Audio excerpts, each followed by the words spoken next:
আজকে আমরা এমন একটি জায়গায় যাচ্ছি যেটা রাজশাহীতে অবস্থিত, কিন্তু হয়তোবা অনেকেই জানে না এই জায়গাটি সম্পর্কে।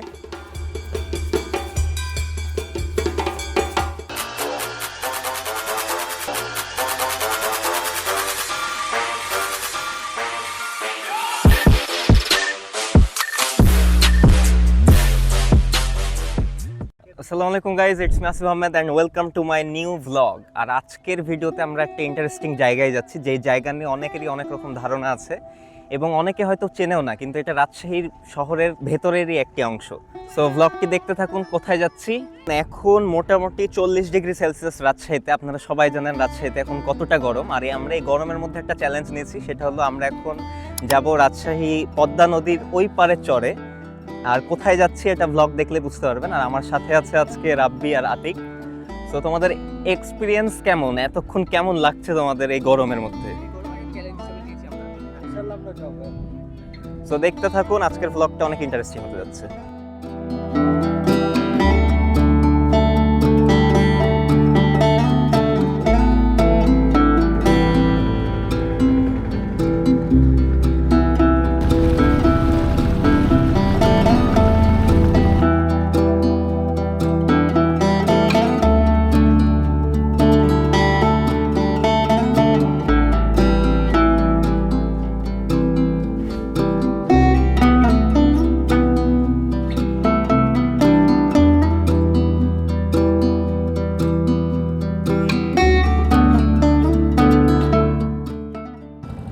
আমরা এখন চরের খুব কাছাকাছি চলে আসছি।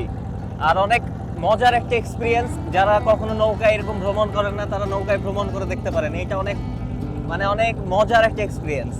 তো আর কিছুক্ষণের মধ্যে আমরা চরে পৌঁছে যাব, আর আমাদের আজকের যে গন্তব্য সেই উদ্দেশ্যে আমরা রওনা হব চর থেকে। তো দেখতে থাকুন, আশা করি ভালো লাগবে।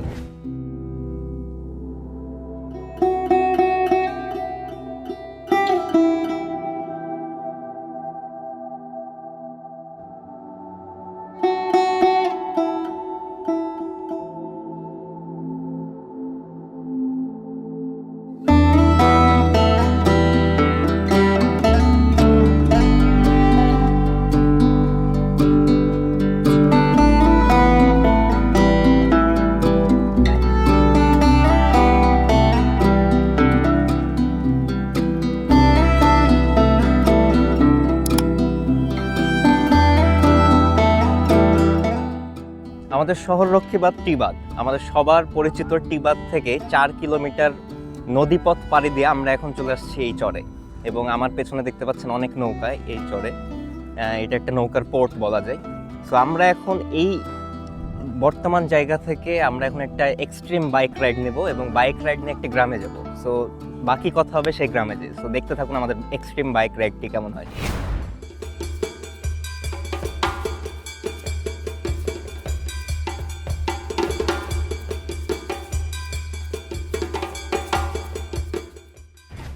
এক্সট্রিম বাইক রাইড করছি একটা, আর এরকম এর আগে 2টা রাইড করেছিলাম।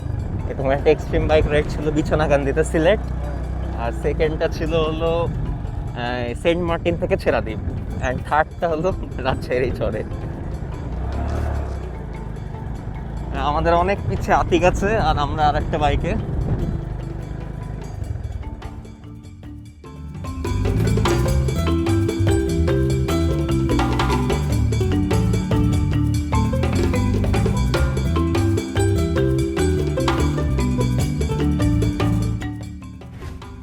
আমরা এখন বর্তমানে আফ্রিকা, কিন্তু এটি হলো রাজশাহীর আফ্রিকা। রাজশাহীতে আপনারা আফ্রিকাও পাবেন, দুবাইও পাবেন।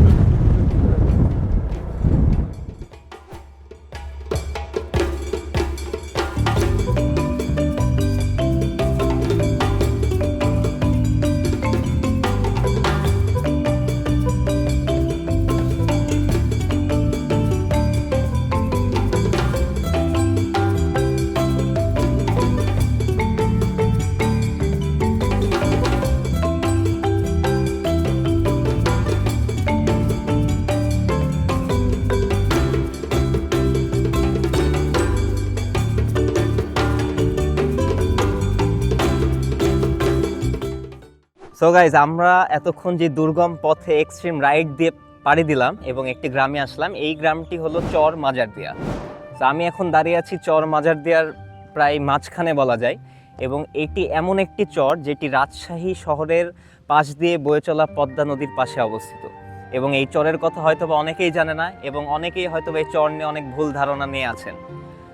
সবচেয়ে ইন্টারেস্টিং পার্ট হলো এই চরে বসবাস করে প্রায় 13,000 মানুষ, আর যে মানুষগুলো রাজশাহী শহরের অংশ হয়েও অনেক সুবিধা থেকে বঞ্চিত। তো আজকে আমরা দেখব এই চর মাজারদিয়া ঘুরে, এবং চর মাজারদিয়াতে যা কিছু রয়েছে, এখানে কি কি সুবিধা আছে, কি কি সুবিধা তারা পাচ্ছে না, এই সব কিছু নিয়ে আজকের এই ভ্লগটি। সো আশা করি আজকের এই ভ্লগটা অনেক ইন্টারেস্টিং হবে এবং আপনাদের সবার ভালো লাগবে। সো এখন দেখতে থাকুন। এখন আমি বর্তমানে দাঁড়িয়ে আছি চর মাজারদিয়ার একদম মাঝ বরাবর একটি স্কুলে, যেটি একমাত্র স্কুল এই চরে, সেটি হলো চর নবীনগর সরকারি প্রাথমিক বিদ্যালয়। মূলত এই স্কুলটি বলা চলে নামেই স্কুল, কারণ এখানে পর্যাপ্ত পরিমাণ শিক্ষক না থাকায় এখানে আর কি সেইভাবে পড়ালেখার যে মানটি সেটি নাই। এবং আমরা আরও অনেক কিছু ঘুরে দেখছি, এবং এতক্ষণ দেখলাম এই গ্রামটি আসলে বিশাল বড়। আমরা এতদিন ভাবতাম যে চরে হয়তো একটা ছোট্ট গ্রাম আছে, কিন্তু কখনো আসা হয়নি, এটাই ফার্স্ট টাইম। সো আমরা এখন সম্পূর্ণ গ্রামটি ঘুরে দেখব, এবং আরও দেখব এই গ্রামে আরও কী কী বিষয় আছে এবং কি কি হয় এই গ্রামে।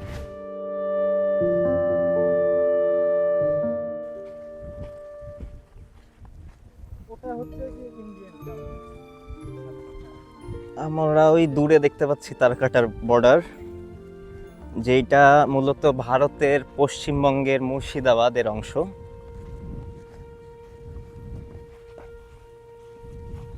আর এটা হচ্ছে বর্ডার। আচ্ছা, মূলত এটা ইন্ডিয়া থেকে আমরা ঢুকে গেছি। এই যে ইন্ডিয়াতে এখন আমরা, মানে এটা হলো আমাদের লাইন শেষ। এখন আমরা আছি ইন্ডিয়াতে, ইন্ডিয়ান মাঠে।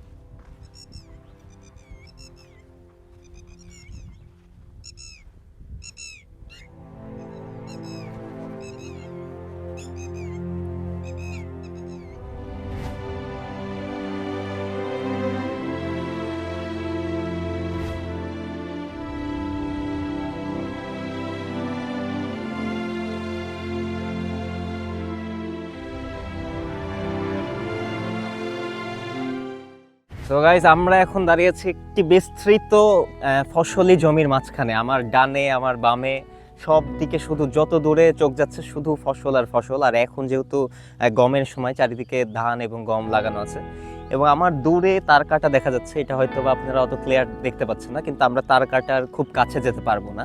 সো আমি এখন দাঁড়িয়ে আছি রাজশাহীর পবার হরিপুর ইউনিয়নের একটি গ্রামে, আর এই গ্রামটির নাম হলো চর মাজারদিয়া।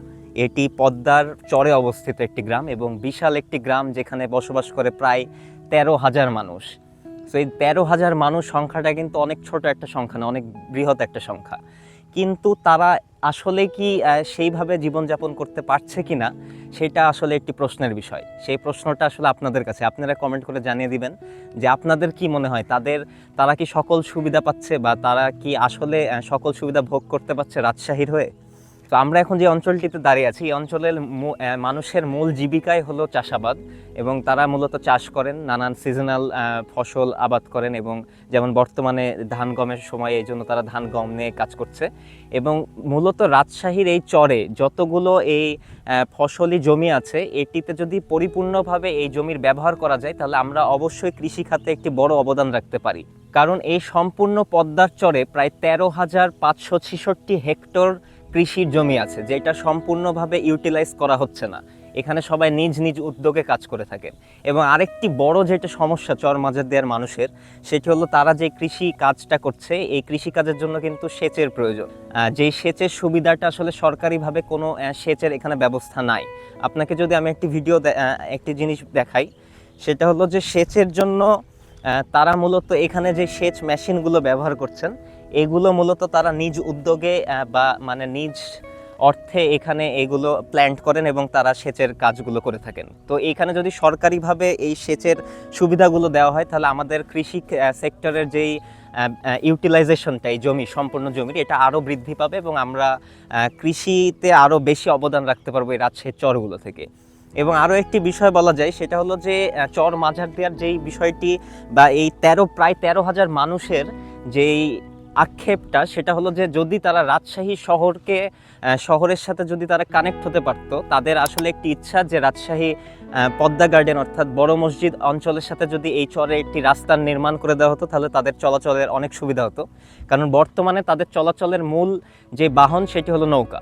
তাদেরকে নৌকা দিয়ে এখানে যাতায়াত করতে হয় এবং এই নৌকায় যাতায়াতকালে তাদের অনেক অসুবিধা ফেস করা লাগে। কারণ এই যে এত ফসল হয়, এই ফসলগুলো আসলে যখন তারা নদী পারাপার করে তখন তাদের পারাপারের যে খরচ, ঘাটে যে ইজারা, এই সব কিছু মিলিয়ে তাদের যে খরচটা হয়ে যায় সেটি এই ধানগুলো বেচেও এই খরচটা আসলে মানে দুইটা কাটাকাটি হয়ে যায়, আসল অর্থে কোনো লাভ হয় না। সো তাদের চাহিদা এটাই যে তারা যেন এই শহরের সাথে একটি কানেকশন পায় এবং এই যে যেই সুবিধাগুলো থেকে তারা বঞ্চিত, এই সুবিধাগুলো যেন পায়। এবং আরও একটি বড় বিষয় সেটা হলো যে পর্যটকদের আকৃষ্ট করার মতো একটি গ্রাম হলো চরমাজারদিয়া। কিন্তু এখানে যেহেতু যাতায়াত পথের এই ঘাটতি রয়েছে এবং এখানের এই সকল সুযোগ সুবিধাগুলোর যেহেতু অভাব রয়েছে, এই কারণে আর কি এখানে পর্যটকেরও অভাব রয়েছে। যদি আমরা এই রাস্তাগুলো সরকারিভাবে নির্মাণ করে দেওয়া হয়, তাহলে হয়তো পর্যটকমুখী একটি স্থান হিসেবে পরিচিতি লাভ করতে পারে চরমাজারদিয়া।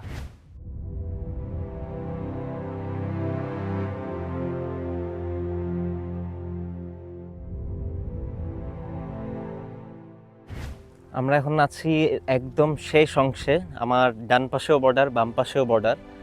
আমি ওপরে আমার ডান পাশে একটা গুগল ম্যাপ দেখতে পাচ্ছেন, যে জায়গায় এক্স্যাক্ট লোকেশনটা দেখা যাচ্ছে আমার এখন। তো এই জায়গাটা খুব ইন্টারেস্টিং, চারিপাশে শুধু জমি, চারিপাশে আমার জমি, আর আমার পেছনে একদম ইন্ডিয়া। এবং আমরা টিবার থেকে কিছু হলুদ লাইট দেখতে পাই। সেই লাইটগুলো আসলে এখানের বর্ডারের যেই সেফটির জন্য যে লাইটগুলো, সেই লাইটগুলো। এই লাইটগুলো এত দূর থেকে আমরা টিবার থেকে দেখতে পাই। আর এই জায়গাটা খুবই সুন্দর, একদম প্রাকৃতিক একটা সৌন্দর্যে ঘেরা, চারিপাশে সবুজ। সেই যে এখানে একটা কলা গাছ, আমি মানে একটা কলা গাছের নিচে। আর তুলনামূলক গরম শহরের চেয়ে অনেক কম। এটার একমাত্র কারণই হলো যে সবুজে ঘেরা এই অঞ্চলটা। কারণ আমাদের শহরে শুধু কংক্রিট এখন বাড়তে আছে, আর এই দিকের যে সবুজ অঞ্চলগুলো, এটার জন্য আসলে এই সম্পূর্ণ প্লেসে গরম থাকলেও তুলনামূলক শহরের চেয়ে অনেক কম। তো আমরা এখন এখানে একটি গাছতলায় আশ্রয় নিয়ে আপাতত দেখছি আশপাশের ভিউগুলো।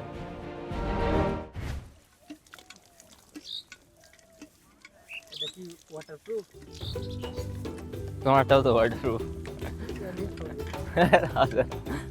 হিরো 11 কিনেছে, দিয়েছিল, এখন পস্তাচ্ছে। কেন কেন গোপ্রো ইউজারের কেন এত কষ্ট? এই কষ্টের কারণ কি? আমারটা ওয়াটারপ্রুফ কিনা তাও জানি না, আর এটা পানিতে চুবড়িয়ে দেওয়ার জন্য। গোপ্রো 11 পুরা ওয়াটারপ্রুফ, ফুল ওয়াটারপ্রুফ। গোপ্রোতে আজ পর্যন্ত মাইক অ্যাডাপ্টারই মানে মাইক পোর্টটাই দেয় না, এটা একটা খুবই অসহায়। এইটা সবচেয়ে বড় দুঃখ, কারণ আমরা এই যে ইজিলি ওয়্যারলেস মাইক্রোফোন ইউজ করতে পারছি ডিরেক্ট ক্যামেরায়। 7,000 টাকা অ্যাডাপ্টারই লাগে, 7,000 টাকা কস্ট। তাহলে কি সত্যি আজকে গোপ্রো ইউজাররা কষ্টে আছে? আপনারা তাড়াতাড়ি কমেন্ট করে জানিয়ে দিন যারা গোপ্রো ইউজ করেন, আর যারা ডিজিআই ইউজ করছেন তারাও জানিয়ে দিন যে আপনাদের কেমন ফিল।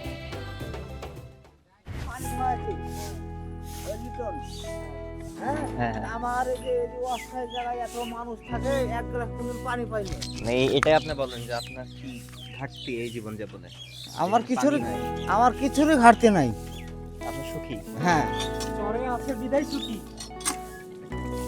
আমার কোনো ঘাটতি নাই, রাস্তাপথ কিছু নাই, এখানে ডহার, ওখানে গর্ত, ওখানে ডুমনি, সরকারের এক ডালে মাটি পড়ে না, আমার কোনো অভাব নেই। A few moments later. So guys, আজকের এই সম্পূর্ণ ভিডিওটাই ছিল চরমাজারদিয়া নিয়ে। এখানের জীবনযাপন, এখানে তাদের যে সরল জীবনযাপন, এখানে তাদের কোনো বিলাসিতা নাই, বা এখানে তাদের আমাদের যেটা শহরের মানুষের সবসময় একটা চাহিদা থাকে সব কিছু নিয়ে, যে আমার এসি নাই, আমার এসি লাগবে, এত সচ্ছল বা এত সুন্দর জীবনযাপনের পরেও কিন্তু এখানের মানুষের জিনিস বা বিষয়গুলো আসলে বিপরীত। তারা তাদের এই সরল জীবনযাপন নিয়ে খুবই আনন্দিত আছে আর খুবই সুখী আছে। তো এই চরমাজারদিয়ার আসলের সাধারণ জীবনযাপনটা তারা এনজয় করছে, বা তাদের মতে তারা অনেক সুখী আছে। শুধু তারা কিছু জিনিস থেকে বঞ্চিত, যে জিনিসগুলো যদি তারা পায় তাহলে তারা তাদের বাকি জীবনটা এভাবে কাটিয়ে দিতে পারবে। আমার আশপাশে দেখছেন এখন বাজে বিকাল 5টা 1, এবং তারা সবাই খুবই সুন্দর নিজ নিজ কাজে ব্যস্ত। নিজ নিজ কাজ শেষ করে বাসায় ফিরছে। তো এইখানের যে এই প্রাকৃতিক এই ব্যাপারগুলো বা এই সরল জীবনযাপন, এটা আপনার মন কাটতে বাধ্য। এখানে আপনারা যারা এখনও এই জায়গায় আসেননি বা ঘুরেননি, তাদেরকে সাজেস্ট করব, যারা যারা ঘুরতে পছন্দ করেন বা ভ্রমণ করতে পছন্দ করেন, তারা নৌকা পাড়ি দিয়ে এই চরমাজার দিয়ে খুব ইজিলি আসতে পারবেন। এখানে এসে এখানে একবেলা বা একটা সারাদিন কাটিয়ে আপনারা একটা সুন্দর পরিবেশের একটা ন্যাচারাল ফিল পাবেন, একটা সরল জীবনযাপনের ফিল পাবেন, যেটা আপনার মনকে আরও আনন্দিত করতে সক্ষম। সো দেখতে থাকুন। আমরা প্রায় আজকের এই ব্লগটা শেষের দিকেই।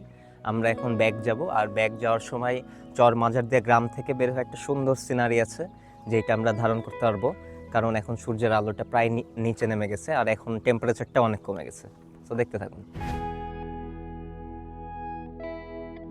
আমরা এখন রাজশাহী সুইজারল্যান্ডে, যেখানে আশপাশে প্রচুর গরু আর একটা সুন্দর ওয়েদার। আমরা মাজারদিয়া চর থেকে বের হওয়ার পথে, আর এখন টাইমটা খুবই সুন্দর।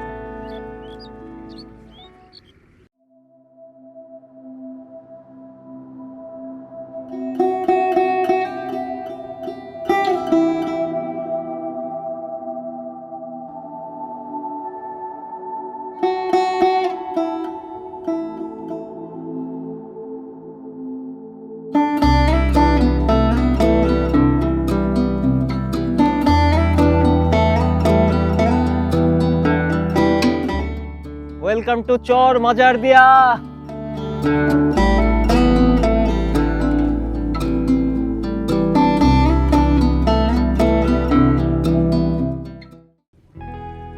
সো গাইজ, আজকের আমাদের এই যাত্রাটা মূলত এখানেই শেষ। আমরা এখন নদী পাড়ি দিয়ে এই বাকি পথটুকু পার হলে আমাদের রাজশাহী শহর। তো এই পথটুকু যতটা ছোট, এই ছোট পথটার উপরে আটকে আছে এই চর মাজারদিয়ার প্রায় 13,000 মানুষের জীবন। কারণ এই পথটার উপরেই সম্পূর্ণ নির্ভর থাকতে হয় তাদের। যদি এই নৌপথগুলো না থাকে, যদি এই নৌপথগুলো চলমান না হয়, তাহলে তাদের জীবন সেখানে থেমে যাবে। আর এই নৌপথের উপরেই তাদের জীবিকা, তাদের সকল ফসল, সকল অর্জন, সব কিছু এই নৌপথের উপরে নির্ভর করছে। সো আজকে আমরা চর মাজার দিয়ে এসে অনেক রকম এক্সপিরিয়েন্স গ্যাদার করলাম, তাদের সাথে মিশলাম। তারা আসলে অনেক মিশুক, অনেক অতিথি আপ্যায়ন করে থাকেন এবং তারা অনেক ভালো মনের মানুষ। সো যারা যারা এখনও এই চরে আসেননি, তারা এই চরটি ঘুরে যেতে পারেন। এবং এই চরের যে ঘাটতিগুলো আছে, যদি এই ঘাটতিগুলো পূরণ হয়ে যায়, ইনশাল্লাহ তারাও একটি সুন্দর জীবনযাপন উপহার পাবে। সো আজকের যাত্রাটা এই পর্যন্তই। দেখা হবে আবার নতুন কোনো ভ্লগে। আর যেতে যেতে আমরা নদীপথের কিছু সুন্দর চিত্র দেখব, কারণ এখন একটা বিকাল মৌসুম, অনেক সুন্দর আবহাওয়া। সূর্যাস্তের এই মুহূর্তটাই আসলে সারাদিনের এই ক্লান্তিটা দূর করে দিয়েছে। সো আমরা অনেক এনজয় করেছি আজকে। দেখা হবে আবারও নতুন কোনো জায়গায়, নতুন কোনো ভ্লগ নিয়ে। ততদিন সবাই ভালো থাকুন। আসসালামু আলাইকুম।